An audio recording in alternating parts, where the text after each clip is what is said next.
What is going on, my people of the universe? I hope all is well with you and yours. I am the host of this particular platform, and thank you for embracing my platform with your energies.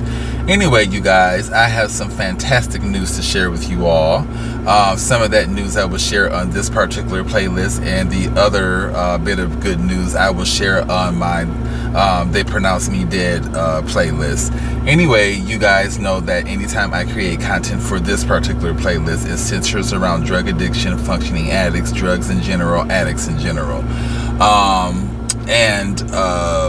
I'm going to share the second half of the story when I self-surrender myself to the Lower Buckeye Jail. And as I said, a lot of it you guys probably won't understand, considering you're not walking my particular spiritual walk. But a lot of what has happened to me in life and what happened to me at the Lower Buckeye Jail is spiritual to me, and a lot of you guys probably wouldn't understand it. But anyway, before I continue, I want to say that it's been about 4 days now since I have been clean off of methamphetamine, and I am super happy about that, considering it was a near everyday basis that I was utilizing methamphetamine. I have not touched it for about 3 days now. I will say that I did a little trick and got a couple of puffs from my utensil that I use in order to smoke methamphetamine, but that wasn't enough to do anything in regards to a psychosis or make me feel a particular way. It was just a couple of puffs that I managed to get from my utensil. Anyway, I still say that I am about 4 days clean off of methamphetamine, considering those puffs did not do a damn thing for me. I'm tired as all hell, I will admit that. I was using methamphetamine for energy, and we all know that, or we all don't know, but methamphetamine does increase your energy levels, and I'm already ADHD and bipolar, and I already suffer or deal with manic episodes, which is bursts of energy that causes me to make irrational and impetuous decisions for myself. But being under the influence of methamphetamine and getting that burst of energy is, kind of like being manic. And I was abusing methamphetamine for a while because I was very tired, and I was abusing it to get that energy. So the fact that I'm not utilizing it in order to get that energy, sexual pleasures and things like that I was using methamphetamine for, it's definitely taking a toll on my body, considering the beginning stages of detox. Anyway, you guys, I was telling y'all that I'm going to hold on 1 second, I was just going through my notes. Anyway, I was telling you guys that I was going to complete the story in regard to when I self-surrendered at the Lower Buckeye Jail here in Arizona, because I told y'all the first half of that, and I wanted to tell y'all this second half. Now, before I get into all that, there is a YouTube channel that I want y'all to check out by the name of Nubreed Global Truth. Shortly after I was released from the Lower Buckeye Jail, a couple of days later, I came into this particular video, and the video is by the person that or the channel that I just mentioned, Nubreed Global Truth, and the video is called "Demons Are Hacking People and Using Them Against the Chosen Ones." And I found this title to be very interesting, which prompted me to play the video. And upon listening and watching the video, I was pretty amazed at the fact that this person is kind of separating this realm from the spiritual realm. And I like that because I'm living my spiritual life, but I'm also living this realm's life as well. And I'm seeing things totally different from how a lot of other people are. So when I explain these type of stories to you guys, it's probably hard for y'all to follow because you're not walking that spiritual walk that I am walking. Or, you're just not walking the same spiritual path that I'm walking, and you're not able to see and sense the things that I'm able to see and sense. It's just as clear and plain as that. Anyway,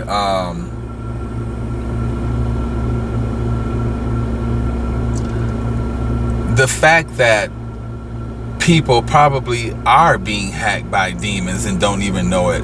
For instance, I was being hacked by demons when every time I decided to use methamphetamine, I was releasing those demons and those entities and those spirits.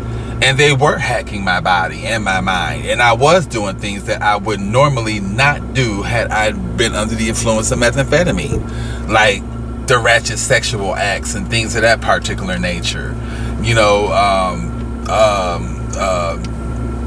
Putting myself in situations where I'm picking up, scallywags and taking them on missions to steal from other people, to benefit them to buy drugs. And, things of that particular nature is what I was putting myself into,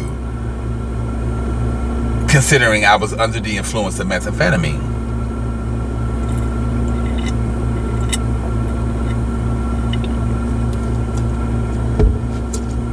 And it's not right. But anyway, I took down some notes because I watched this person's video again in regard to demons are hacking people and using them against the chosen ones. And they were saying that the past eclipse, something happened to the atmosphere. The atmosphere changed. Now, when I self-surrendered myself, it was April the 25th. Now, when I seen this video, it was shortly thereafter. This video could have been years ago. I'm not sure. I forgot to write that down. But it was during an eclipse, things changed to this particular person.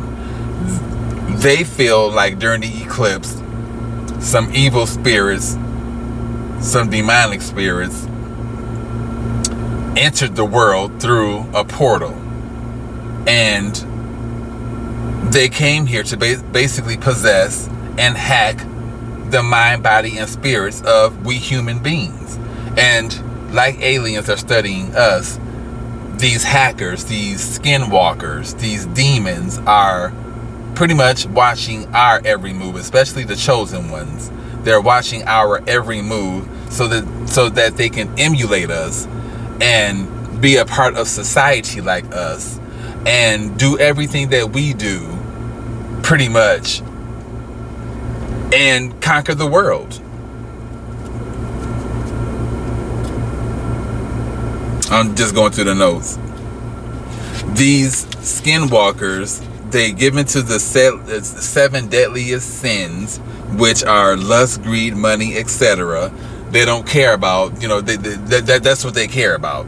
Anything else they don't give a fuck about. But they care about that lust, they care about that greed, they care about that money, they care about all of that. Those 7 deadliest sins is what they care about.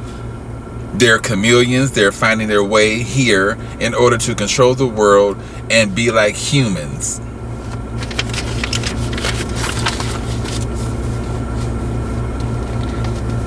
And they also pose the question, what if people aren't who they are? Or, y'all know what I'm saying. What if people aren't who they say that they are? And I noticed that with people in my life, it's just like sitting back, observing them, what they say, their actions and whatever else. It's just like, something's not right about you. You may think some things aren't right about me, but there are a lot of motherfucking things that aren't right about you at this particular moment and haven't been right about your ass. And the fact that I'm allowing the universe to rid people, places, and things out of my life that no longer serve my higher self, I see that those people that I am speaking of aren't who they truly say that they are to be. And it's scary because it's just like, what if they've been hacked by demons and whatever else the case may be? What if, just what if? But these particular people, these demons, these hackers, these skinwalkers, these fake ass people, they're looking for our or your downfall. Me, for instance, methamphetamine. Every time I pick it up and use it, that's my downfall. I may have succeeded and like, for instance, I passed those particular court-ordered classes, at least 2 of them. I got my certificate in one, but I can't get my certificate in any other as of yet because I'm financially strapped. Had I not spent my money on methamphetamine, so to speak, I probably would have had the money to put on that certificate so that I can get it sometime next month. But now I'm going to have to wait because of my own impetuosity. So that's an example. Anyway, I think that is all the notes. But last thing. So, as a messenger of God, what I am telling you guys in regard to my own experiences then and now is very spiritual, and so spiritual that I sense, smell, see, walk, and experience things totally different than your average individual. So a lot of what I am going through, considering I opened up Pandora's box when I decided to use methamphetamine, whatever year that was, back in Las Vegas, Nevada, when I was outside of the motherfucking Las Vegas Damn It Lounge, I opened up that box and let those entities, those spirits, and those demons out that all come with methamphetamine. So my walk with this particular drug has been so spiritual that it is, so the psychosis and all of that stuff that I've gone through, they're all real. They're all real. There's nothing fake about any of those psychoses that I went through. They were just wake-up calls. Anyway, April the 25th of 2024 is when I surrendered myself to the Lower Buckeye Jail here in Arizona. Now, I told you guys the first half of that story, and I also said that it was like being in the Twilight Zone. Now, when I self-surrendered myself on the 30th of June, that's when I finally got it all over and done with. I was in the holding cell area with a couple of other people whom were in conversation with themselves. The guy spoke to me on a couple of occasions, and I recall him saying that whole experience at the Lower Buckeye Jail is like being in the Twilight Zone. And remember, I told you guys it was like being in the motherfucking Twilight Zone in regard to the things that I was seeing amongst the security guards, the self-surrenderers, the nurses. It was a motherfucking trip. I'm telling you, it was almost like body language and code in its own self. You know what I'm saying? Separate from what the world has going on. It was that tripped out. Anyway, I recall getting that particular letter stating that I could no longer proceed with the process of self-surrendering because I had an acute medical condition that would take 30 days to pretty much settle itself. And I'm not knowing that this is all blood pressure related. They didn't state that. They just said an acute medical condition. Anyway, I was supposed to went to my primary doctor and got a medical excuse stating that whatever medicine that I'm on is causing or not causing a acute medical condition. I had an appointment set, but I missed that appointment, so I never did make it. Anyway, I was a little afraid that they weren't going to accept me the last time that I surrendered myself. And to rely on the jail's nurses, I was definitely afraid of that because of what happened the last time. Anyway,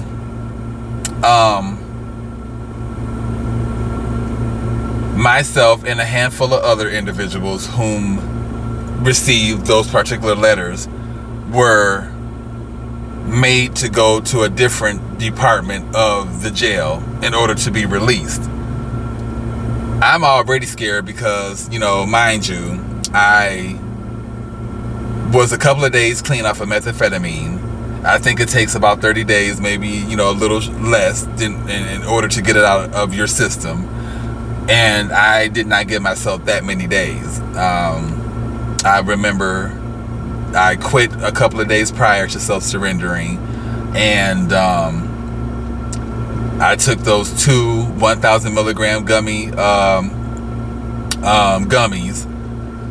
RSO gummies, and I think that caused me to go into a slight psychosis, which my psychosis are real.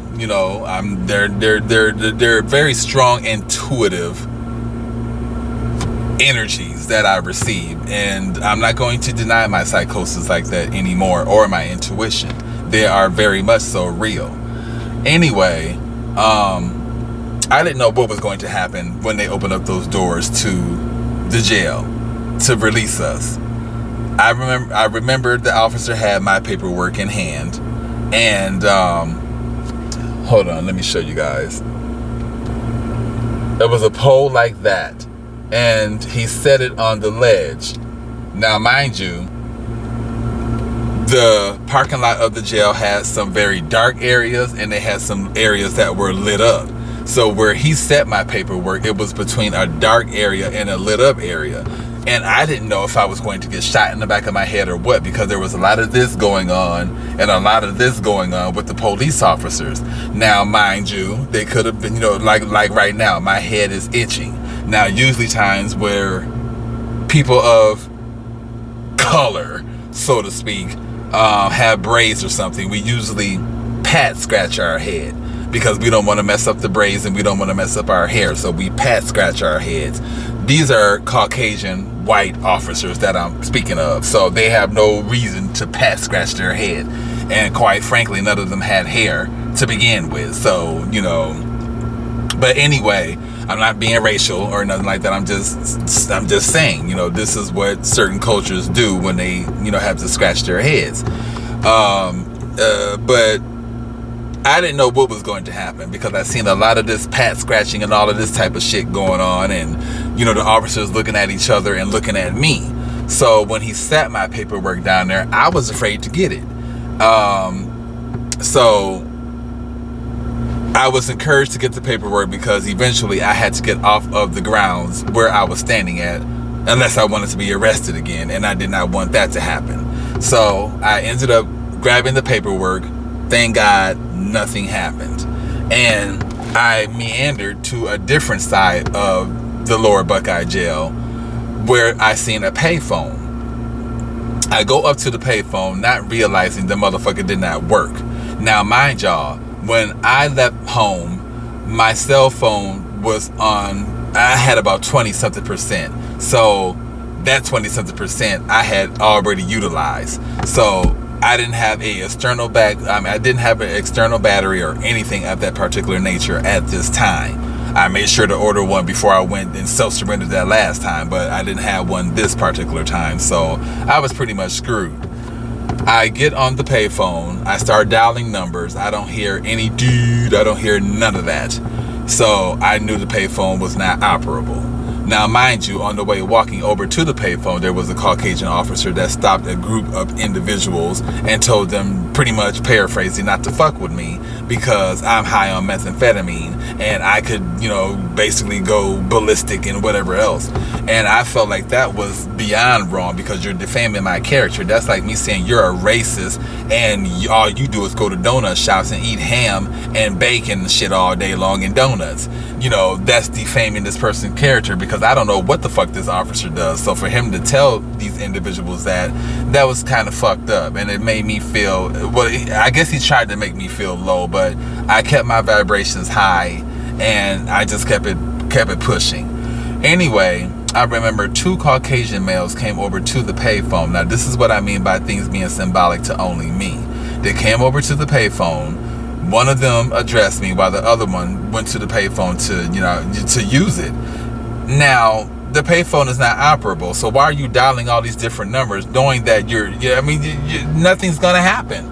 So I felt like they were putting code or something in there to try to get information off of my phone, because I didn't know if these motherfucking police officers did anything to my phone or not. I don't know this. Anyway, the one young man that was standing closest to me looked at me square in the face and said a couple of words, and then he said, "Don't fuck with me." And I looked at him, and I'm looking around like, okay, maybe he's talking to someone else. And I said, "Excuse me?" And then he said, "You heard me, don't fuck with me." And I'm like, why would I fuck with you? I don't know you like that. More or less, if I did know you, I would not, this is not a time to fuck with nobody, considering I don't know how I'm going to get home. And I was stranded from home for 2 days, you guys. 2 motherfucking days. Anyway, after that happened, I'm like, okay, no, let me get away from here and let me get off the grounds of this jail. So I leave, and there's left and right that, to basically walk to. Now, mind you, jails aren't really built around some jails are built around stores and stuff like this, stuff like that. But we're talking about the Lower Buckeye Jail here in Arizona. That's not built around too many motherfucking convenience stores and shit like that. It's pretty much out there. So I did not know where I was going, considering the time of the morning that they released us. And, it was nothing out there. Nothing. No stores, no anything. And then the cars and stuff that I tried to flag down just to get some form of information, they weren't stopping. They were looking at me all crazy and shit. Truckers driving past, even bus drivers rode past me and did not say, nothing. They would not address me at all. And I'm like, what the fuck is going on? Talk about the Twilight Zone. I can't even get a bus driver to pull over. Even at a bus stop, they would not pull over to address me or to pick me up. And I'm just like, what is really going on? Do I look horrible? What's happening to the point where, and mind you, these bus drivers are picking up other people, but they're all refusing me. And anyway, I remember I was at a bus stop. The light was off to the bus stop. When I sat down, because I already felt like shit was happening. Like, I'm having premonitions of the devil lighting up the world underneath, getting it extremely hot because I was hot. My feet were burning. Every light that I came in encounter with was extremely motherfucking bright. And I felt like the car lights or any light that came into contact with me was piercing my skin. And I felt it. I felt it because I went through a psychosis like this before in Las Vegas, where even the street lights, electrical lights, I'm trying to find some, but I can't. Hold on. Electrical lights like that would be on like this. I would walk under them and I would feel a certain shock or sensation, or I would walk and the shadows, even the shadows of these electrical boxes and things like that would shock me. So I would jump over them, and I'm telling you guys, it was a trip this particular night or morning. Anyway, I also recall when that light came onto the bus stop, I sat there for a while, but because it was penetrating me so much, I got up and I left. I walked to the other side of the jail, because I'm on the outside of the jail. I'm on the sidewalk now. So I walked on one side of the sidewalk, and then I walked clear on the other side of the sidewalk where there was another bus stop. Sorry, my hand hit my microphone. I'm standing there, and no houses are active. It's like all the houses are pitch dark, no movement. There's one house that's active, and I hear a small dog barking, and I see a truck pull up. Now, this looks like a Dukes of the Hazzard I hate to say it, but it looks like a prejudiced person was driving that truck. A prejudiced Caucasian person could have been driving that truck.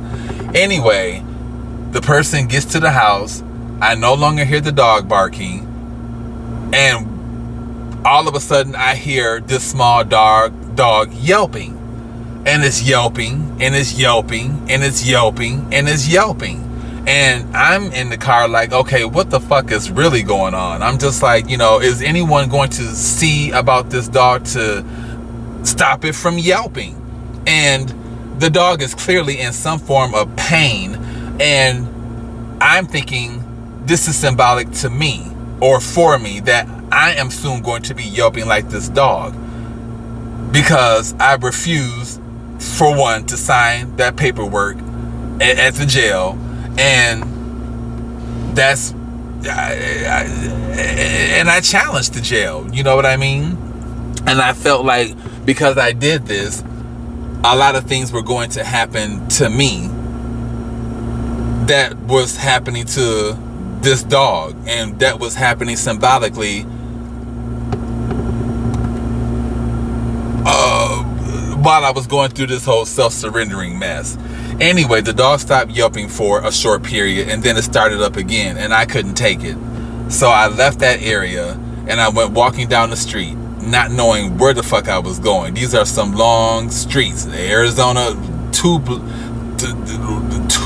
blocks equals one block. If I'm saying no, one block, I may be saying that opposite, but these are some long ass motherfucking blocks. So like 2 or 3 blocks equals one block type scenario. Hopefully I said it right. But I'm walking and I'm walking and I'm walking. I don't even think I had water on me at this particular time. I'm trying to get my phone to work. My phone is not working, and it's just it's a mess. I'm trying to think of how the fuck I got away from there. But anyway, I go back to a bus stop trying to figure out what am I going to do. So I try to use my phone, and where the bus stop is, there's a street light, and there's like a little dip in order for cars to slow down. These cars were not slowing down. Now this is what I mean by the premonition of Satan heating things up underneath so he can blow this motherfucker up type scenario in regards to the world. Because when these cars are supposed to slow down on this dip, it seemed like the tail end, it seemed like they were trying to light up or spark that particular area with their cars in order to blow up some shit. That's what I was thinking in my head. And I got scared. So I took off walking again. And I'm trying to allow the universe to direct me to where I need to go. And she did to a degree. But I was so frantic and just so scared and wanted to get away from there and get home that, yeah. I'm trying to think, how did I get from that damn area? I walked and I walked and I walked, and I finally got to a place where I seen a bus terminal, and the bus terminal was closed, but at the same time I kept seeing people getting on buses, getting off buses, and whatever else. But at the same time, the bus drivers and people at the bus terminal were ignoring me. I didn't get that part. I'm just like, why are people ignoring me? All I want to do is just get home and get the help that I need and relax and forget all about this. But at the same token, people would not help me. People ignored me. They would not help me at all. I think what happened is I had enough money to pay for the bus ride. Mind you, I smelled like burning flesh. People were, pee-ewing and ewing. I'm not answering that, that's my mom. People were pee-ewing and just ewing at the fact of when I came around because I smelled.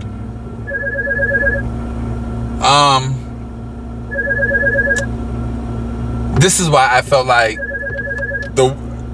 I was heating up underneath. Sorry, Mom, I'll call you back. This is why I felt like I was being heated up from underneath, because of what I smelled like. I really did smell like burnt flesh. And this is why I felt like Satan was just heating up things from underneath, because I felt like he was just burning me from my feet all the way up to my motherfucking head type scenario. It was a trip. The bus that I caught was taking me the wrong motherfucking way. Mind you, I'm in the desert. It's already hot. Any lights or whatever that I come across, I already feel like it's burning me and electrocuting me. So I get off that bus and I had to catch another bus, which was the opposite bus. And oh my God, it was just a motherfucking doozy. I'm thinking that I'm going the right way, which I am. But this bus it can only go so far in regard to getting me to my house. So I get off that particular bus, considering that it can't go any further in regard to my street, and I'm lost and out in the streets once again, not knowing where the fuck I'm at. I know that I was hungry. Thank God I had money on my debit card to buy me some food, and I was thirsty and I had nowhere to go, and my phone was, my battery was fucked up, and just everything. I remember I tried to get into a couple of places to use the phone and they denied me, and I just took my nachos. I think I had nachos and my beverage, and I curled up like a child and what's-a-majiggy? What is it called? Pavilion. I curled up in a pavilion type place with a whole bunch of different malls and stores. And I went to sleep. That's all I could do. I was tired. I was tired of walking. I was tired of not knowing where I was at. And I was just tired of the devil fucking with me. So I just ended up going to sleep. I remember waking up. A lot of it I can't remember. But I remember calling Uber on several of occasions, because I was able to use, I got to some stores. That's what I did. I got to some stores, including a T-Mobile store, and I was able to charge my phone up for a brief period of time. And that's where I was able to call a couple of Uber drivers. I may be forgetting some stuff, but 3232, that's the time that it was when I looked at the when I looked up where I was at in regard to this recording. Anyway, even T-Mobile was acting stank in regard to their attitude, and it's just like, I am a customer with you motherfuckers. The least that y'all can do is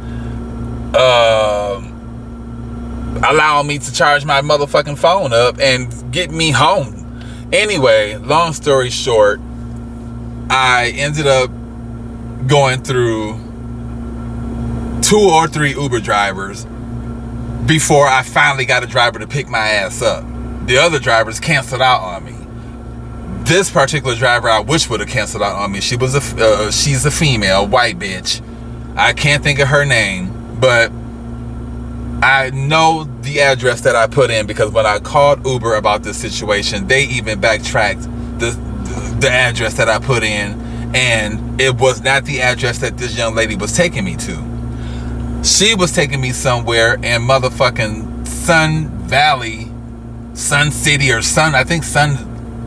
Paradise Valley, damn it, Arizona. I don't know anybody in Paradise Valley, Arizona. So why would she be taking me there? The address that I told you to take me to was at a Circle K that's on the corner of my block, and she wasn't taking me there. And then she almost got us into an accident. And then she was talking to like the headquarters of Uber, and they're on the phone talking to the driver about an accident. And I'm like, why are they talking about an accident when this bitch almost get us into an accident? We are in the desert, okay? You know how people have their how people have their homes established within the desert? That's where we were at. I damn sure don't know. I damn sure do not know anybody that has their home established within the motherfucking mountains. That's what I meant to say, within the mountains. I damn sure don't know anybody that has their home established within the mountains. So why the fuck are we coming all the way out here for you to drop me off? This is what I'm saying, you guys.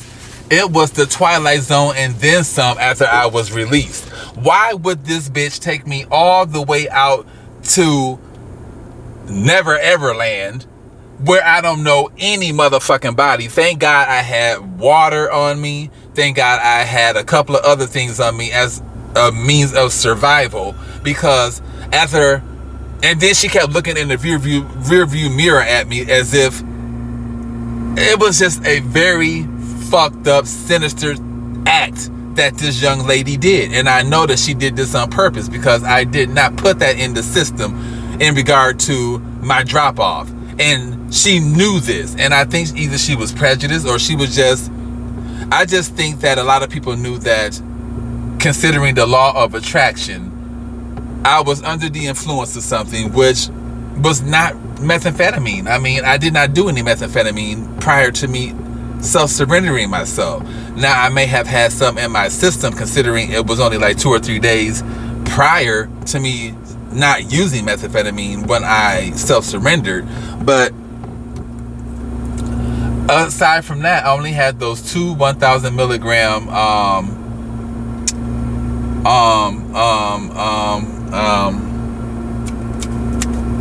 RSO gummies in my system, and maybe that caused a slight psychosis. I'm not sure, but I just know that people were acting very strange. I mean, from T-Mobile, and I was scared to even plug my phone up into their wall to charge it, because people have devices where they can strip information from your phone. So before I went to the T-Mobile, I was standing in a grocery store parking lot. I even tried to get inside of, where was I at? I was standing somewhere, and this is another thing that happened. I was standing somewhere, and it was a shaded area. It was almost near the jail, and I remember at the time I had a roommate that was driving a white mini automobile, and I remember seeing in the street my cat, visions of my cat being ran over by the tires of these vehicles. And a lot of these vehicles that kept going by were either a Saturn, a Altima, like my vehicle, or it was in the shape of the car that my then roommate was driving. That was symbolic for something, but it seemed like my roommate was in an accident that particular night, and the fact that I could not utilize my phone because the battery was dead, I didn't know if they were okay or not. And I do remember I tried texting them before my battery went completely dead, and they never replied back, so I didn't know what was going on. Then down the street, I seen the police park a car, or I seen a car parked that was in an accident that was a different color as the mid-sized vehicle that my then roommate was driving, but the same make and model. I seen people going to that vehicle, looking all in it and stuff, and I didn't know what happened. I didn't know if people died there. It just seemed like it was staged, and it seemed like the police staged it there for me. And it could not have been that, but considering I'm walking my spiritual walk, and a lot of things are symbolic to me in a lot of different ways, I felt like that car that was in that accident, that mid-sized vehicle that looks exactly like my then my then roommate's car, was staged there as a means to tell me something. I'm sorry, you guys, if my camera's all over the place, but I'm watching my surroundings, and I have to urinate, and I'm trying to get through this story. But the reason why I wanted to share that video in regard to Nubreed Global Truth. The reason why I wanted to share that is because I felt like these people probably were hacked by the motherfucking devil, you know, those particular nights that I was out. And I kept my water bottles. Sorry, you guys, this coffee that I drank earlier is not agreeing with my stomach, and I'm trying to position myself so that my stomach isn't hurting.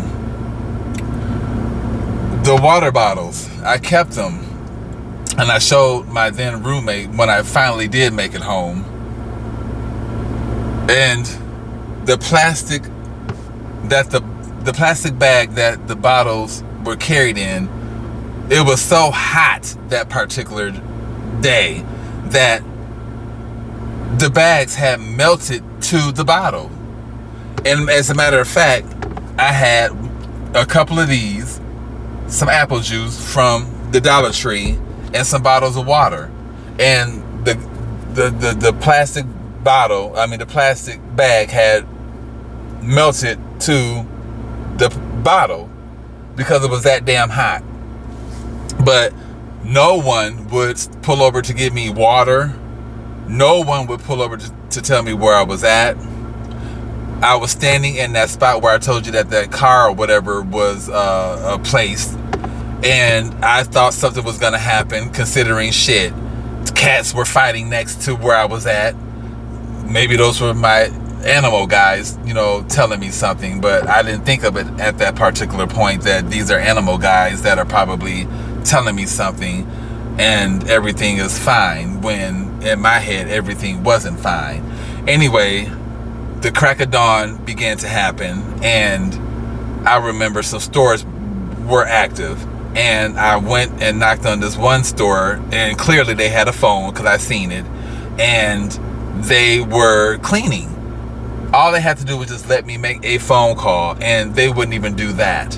And I'm just like, this is fucked up that people see a person in distress. And I understand that nowadays you just can't trust people in distress, because most people will lie and put you in a situation where you can get robbed and beat up and whatever else, so you just can't trust it. But people are in distress and going through things these days, and the fact that people are being ignored, that is fucked up. You know, I mean, I was ignored. I remember going through psychosis like this when I was in Vegas, and I would run to churches out of all places. You would not think these people would ignore you and turn you away.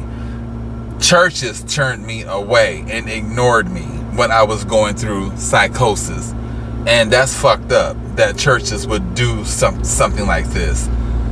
I don't want to keep rambling, you guys, but I wanted to get that off my chest. There's more to the story than what it is, but I told y'all the greater majority of what happened when I was released from the Lower Buckeye jail. It was just like that guy said, and just like I said, it's like being in the motherfucking Twilight Zone there, and after you get out of that bitch. I don't know what they put in the water or the food, but something is not right with that Lower Buckeye jail. It's not. Hopefully I don't have to see it again. I did myself surrender on the 30th of June. I will tell you guys about that. Everything went accordingly, and I'm so happy. I'm so happy. But again, Nubreed Global Truth is the platform, and the name of the video is Demons Are Hacking People and Using Them Against the Chosen Ones. I want y'all to watch that video, and maybe it'll pour some sense into what I've been telling you guys, how I've been living my life. You know, I've been living it in this realm, but I also been living it spiritually as well. All right, you guys, the piss is, or the urine is right at the tip, and I have to go to the bathroom, so I'm going to end this content. And until my next upload, you guys, y'all be careful out there. Definitely be aware of people, because a lot of people aren't who they say that they are. And you know, Namaste.